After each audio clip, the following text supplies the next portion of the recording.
السلام علیکم ورحمۃ اللہ وبرکاتہ۔ ناظرین، استقبال ہے آپ کا ہمارے چینل الہند اسلامک ٹیوب پر۔ شہاب چٹور کے متعلق ایک بہت بڑی خوشخبری آپ حضرات کی خدمت میں رکھی جا رہی ہے۔ کون شہاب چٹور؟ یقیناً آپ حضرات جانتے ہوں گے، جو پورے ہندوستان ہی نہیں بلکہ پوری دنیا میں وائرل ہوئے۔ کیرلا سے، جو ہندوستان کی ایک ریاست ہے، کیرلا سے مکۃ المکرمہ تک پیدل سفر حج کے لیے 2023 کا حج ادا کرنے کے لیے شہاب چٹور ہندوستان سے نکل پڑے تھے۔ الحمدللہ آج انہوں نے اپنے فیس بک آفیشیل اکاؤنٹ پر اس خبر کو شیئر کر کے بتایا اور اپنے چاہنے والوں کو یہ بڑی خوشخبری سنائی کہ الحمدللہ اب وہ آج 6 اپریل 2023 بروز جمعرات الحمدللہ وہ سعودی عرب پہنچ چکے ہیں۔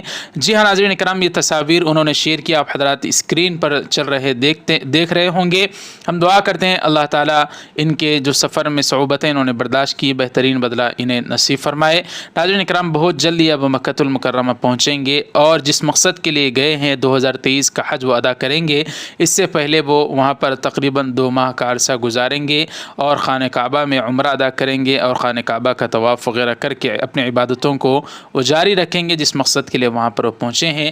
اللہ تعالیٰ نے انہیں کامیابی عطا فرمائی۔ یقیناً جب ارادے مضبوط ہوں، حوصلے بلند ہو، منزل تک پہنچنے کا جذبہ ہو اور اللہ تعالیٰ کا نیک راستہ ہو وہ بھی حج جیسا، تو یقیناً اللہ تعالیٰ کامیابی ضرور عطا فرماتے ہیں۔ جیسے بھائی شہاب چٹور کو الحمدللہ کامیابی ملی ہے، اور ایک بہت بڑی کامیابی ان کی اس وقت مکمل ہو جائے گی جب وہ آنے والے 2023 کا حج مبارک ادا کریں گے۔ تو کمنٹ باکس میں ان کے لیے دعائے جملہ ضرور لکھیں اور اللہ تعالیٰ ان کے جو آنے والے ایام ہیں اس میں ان کو زبردست طریقے سے عبادات کرنے کی توفیق نصیب فرمائے، اور ہم جیسے گنہگاروں کو بھی اپنے بارگاہ کی، اپنے خانہ کعبہ کی، اپنے کعبۃ اللہ کی حاضری کی توفیق نصیب فرمائے اور بار بار نصیب فرمائے۔ روز رسول صلی اللہ علیہ وسلم پر بھی حاضری کی سعادت نصیب فرمائے۔ ویڈیو کو لائک کر دیں، زیادہ سے زیادہ شیئر کریں، چینل کو سبسکرائب کر دیں۔ جزاکم اللہ۔ السلام علیکم ورحمۃ اللہ وبرکاتہ۔